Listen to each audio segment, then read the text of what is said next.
नमस्कार, मैं हूं आशीष वर्मा। मॉर्निंग कॉल में आपका स्वागत है। शुरुआत इस वक्त की हेडलाइंस के साथ। आज ग्लोबल बाजार से अच्छे संकेत। 7 दिन की लगातार गिरावट के बाद संभला नैस्डैक। डाउ जोन्स भी 117 पॉइंट चढ़कर बंद। एशिया के बाजारों की भी पॉजिटिव शुरुआत। बाजार और इकोनॉमी के लिए एक और अच्छी खबर। मार्च में कोर सेक्टर के आंकड़े 16 महीने के उच्चतम स्तर पर। सीमेंट, फर्टिलाइजर और स्टील की ग्रोथ में सबसे ज्यादा इजाफा।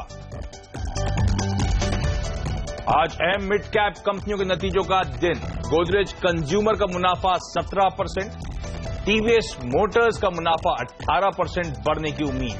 अदानी पावर और अदानी पोर्ट पर होगी नजर।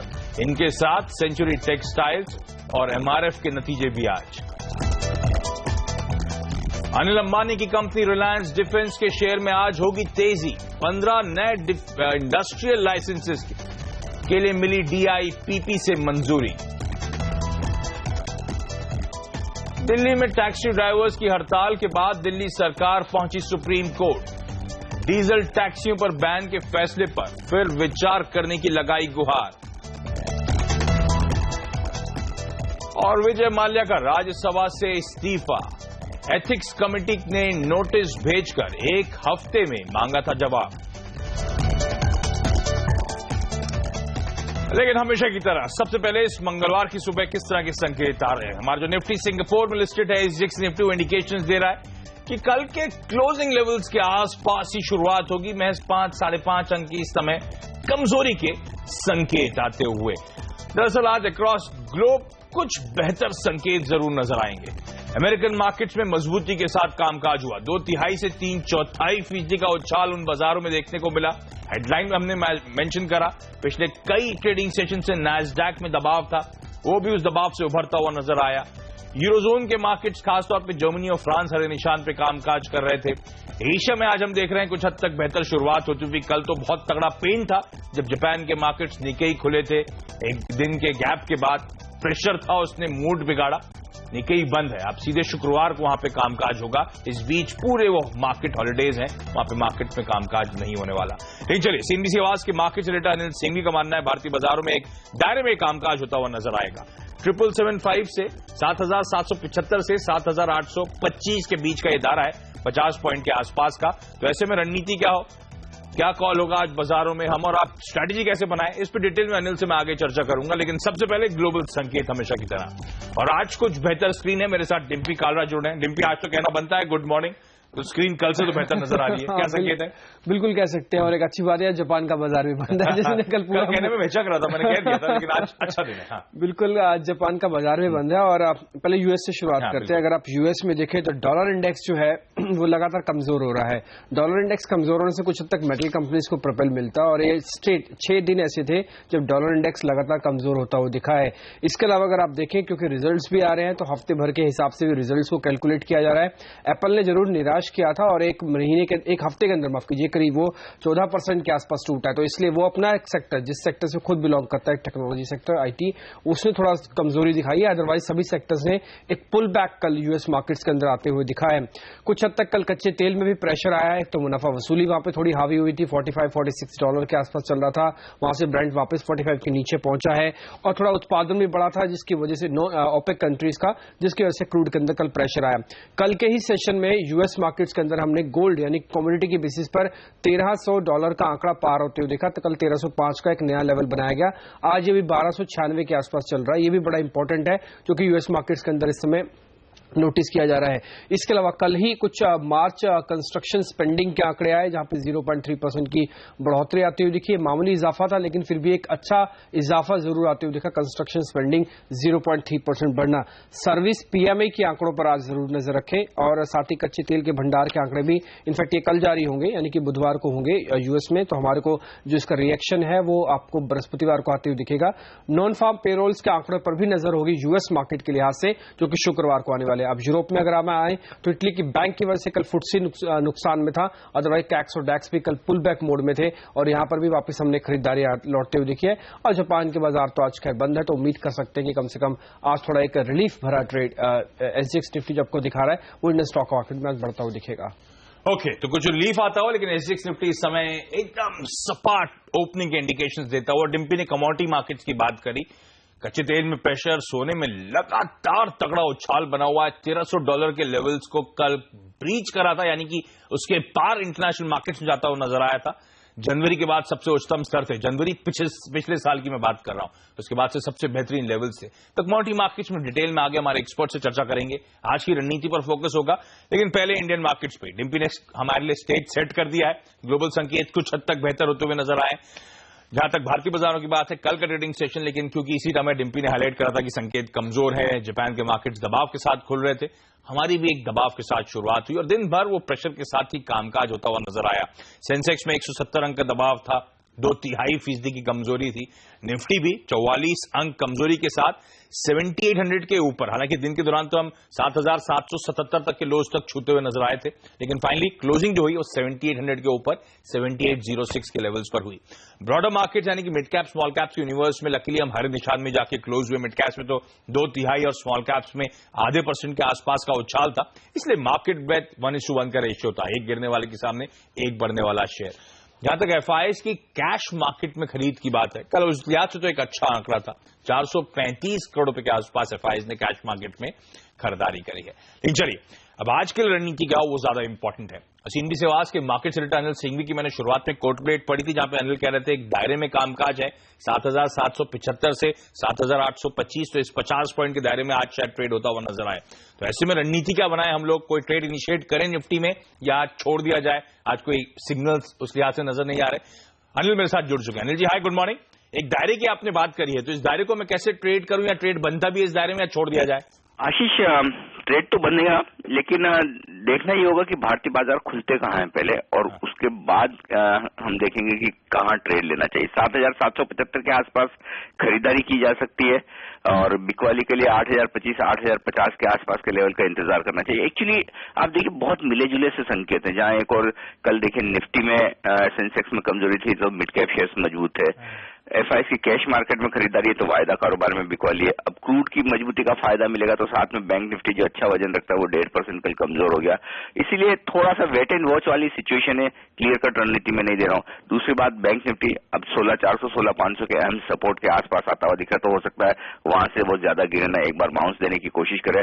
तो मेरा मानना है कि बड़ी रेंज तो वही है 7700, 7900, लेकिन इंट्राडे के लिए 7775 तोड़े तो आप मानकर चलें 50 से 75 पॉइंट नीचे और जा सकता है, और 7825 के पार टिके तो 50 से 75 पॉइंट की तेजी और बन सकती है। तो इस रेंज के बाहर निकलने पर ट्रेड लेना ज्यादा सेफ है।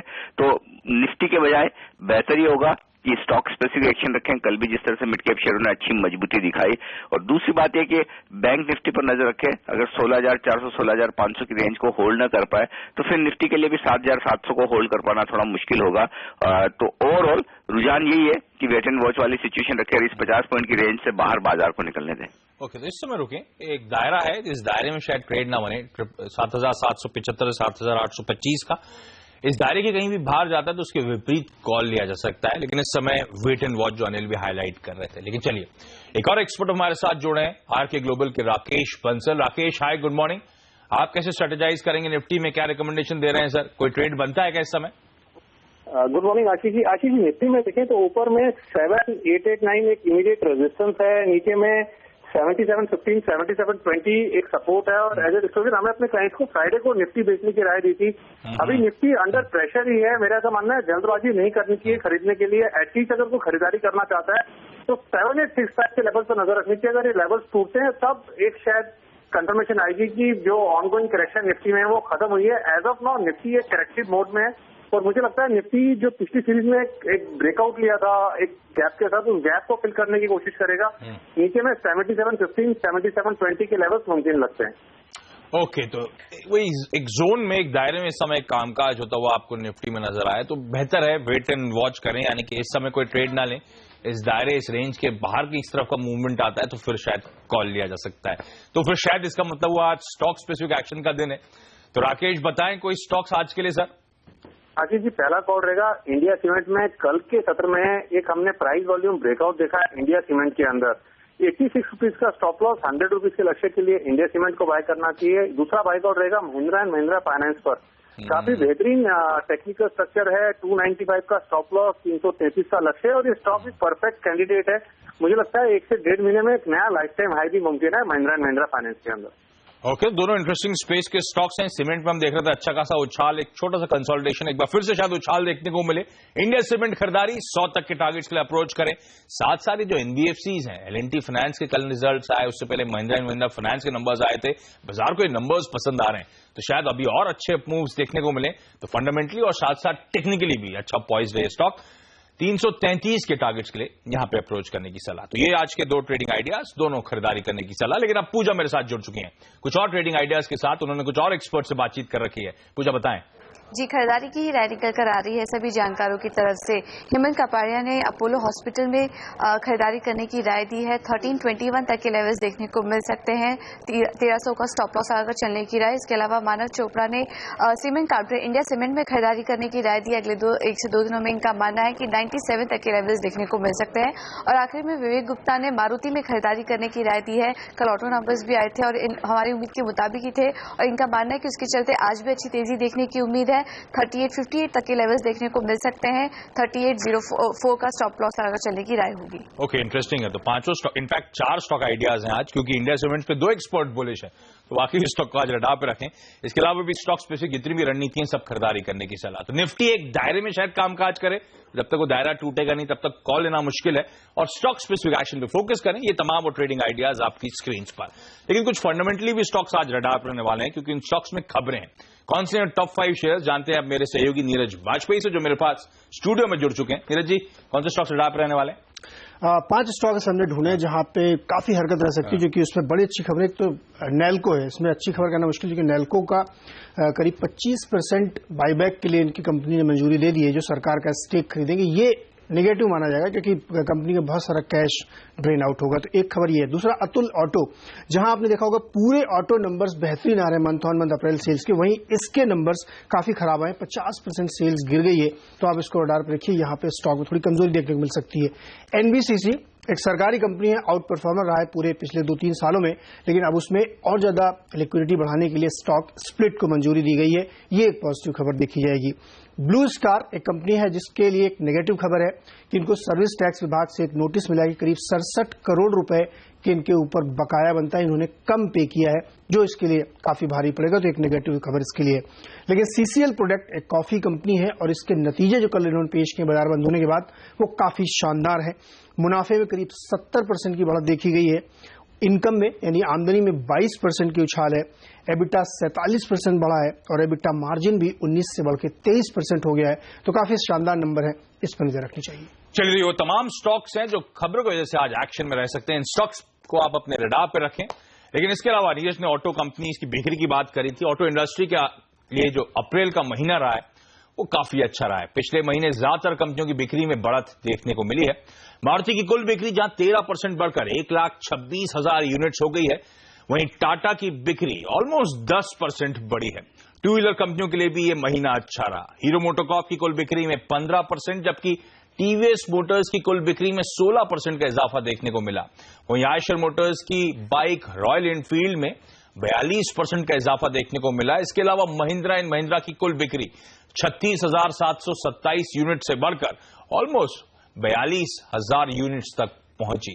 आपको बता दें कि आज टीवीएस मोटर्स के तिमाही नतीजे भी आने वाले हैं, जिनके अनुमान पर हम आगे ही बातचीत करने वाले हैं इस बुलेटिन में।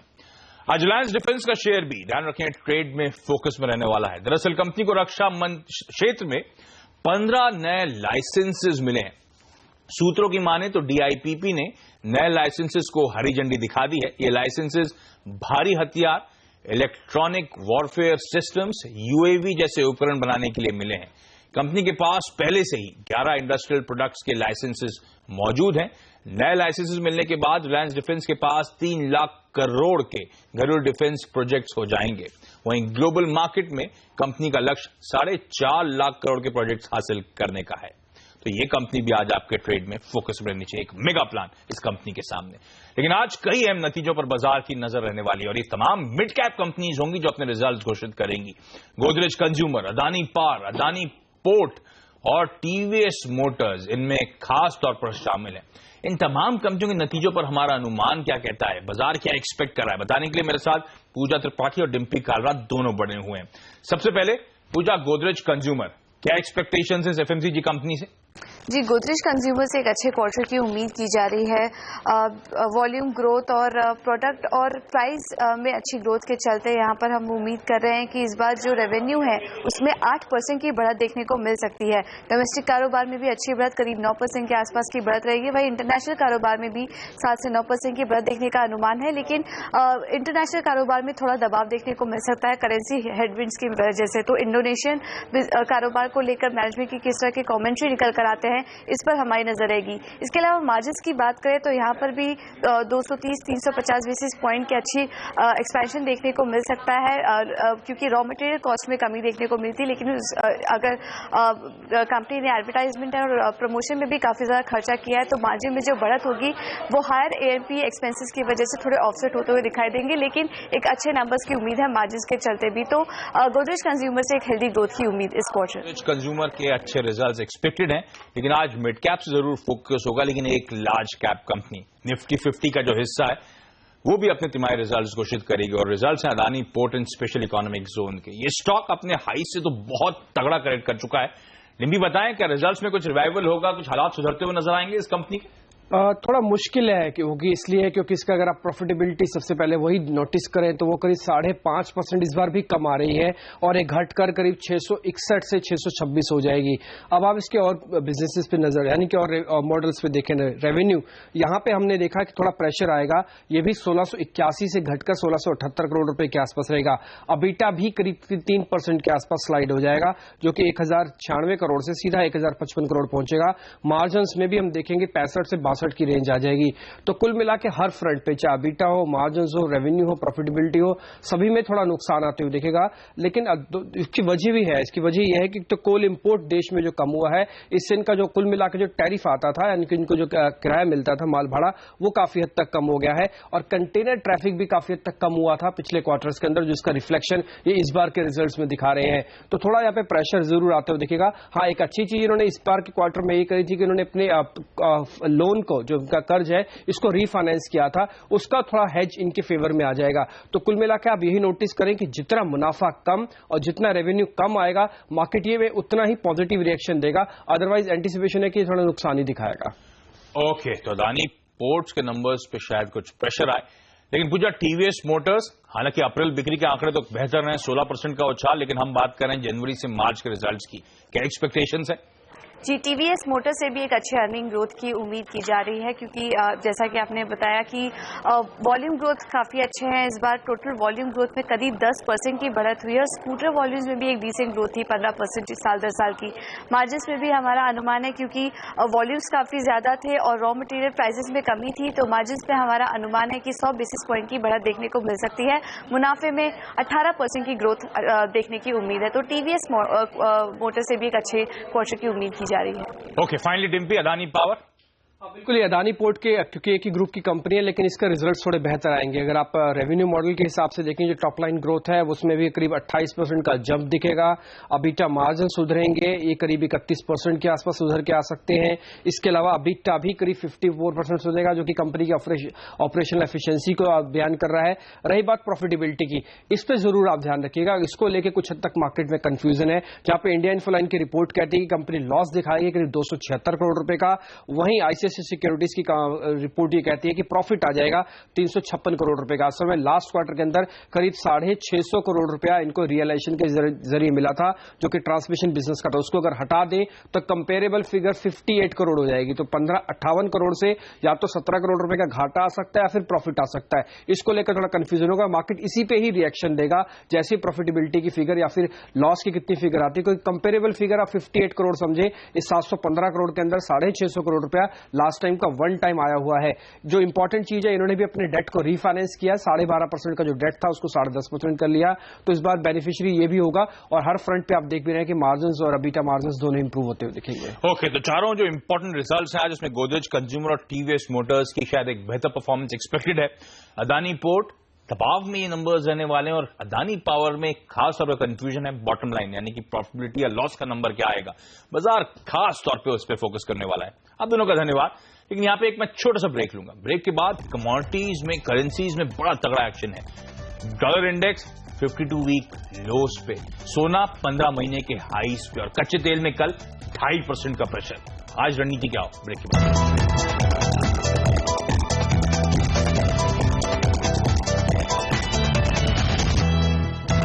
ब्रेक के बाद आपका स्वागत है और कमोडिटी और करेंसी मार्केट्स पे फोकस करने का वक्त। हमारे साथ एंजल कमोडिटीज के अनुज गुप्ता जोड़े हैं। अनुज जी हाय, गुड मॉर्निंग। बड़ी हलचल है कमोडिटी स्पेस में, करेंसी स्पेस में। सर रणनीति का बनाऊं आज?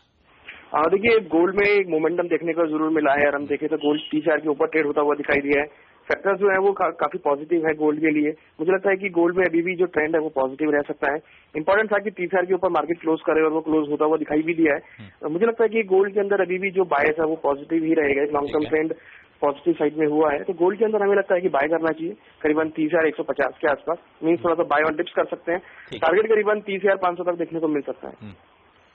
और कच्चा तेल सर क्विकली? देखिए, क्रूड के अंदर भी ट्रेंड थोड़ा पॉजिटिव है। हालांकि कल मार्केट एक रेंज में बंद हुआ है, बट मुझे लगता है कि क्रूड के अंदर बाय ऑन डिप्स की स्ट्रेटेजी अपना सकते हैं। करीबन 3,000 के आसपास क्रूड में बाय इनिशिएट कर सकते हैं। टारगेट करीबन 3100 रुपए तक देखने को मिल सकता है। और साथ में हमें लगता है कि करेंसी के अंदर भी थोड़ी वीकनेस देखने को मिल सकती है, तो यूएस डॉलर के अंदर बाय इनिशिएट कर सकते हैं। ओके, तो करेंसी में वीकनेस शायद देखने को मिले। कच्चा तेल और सोना दोनों डिप्स में यानी कि किसी भी दबाव में खरीदारी करने के मौके ढूंढे जा सकते हैं। अनुज जी आपका बहुत धन्यवाद सुबह से वक्त निकालने के लिए। यहाँ पे एक छोटा सा ब्रेक के बाद एक क्विक मार्केट अपडेट।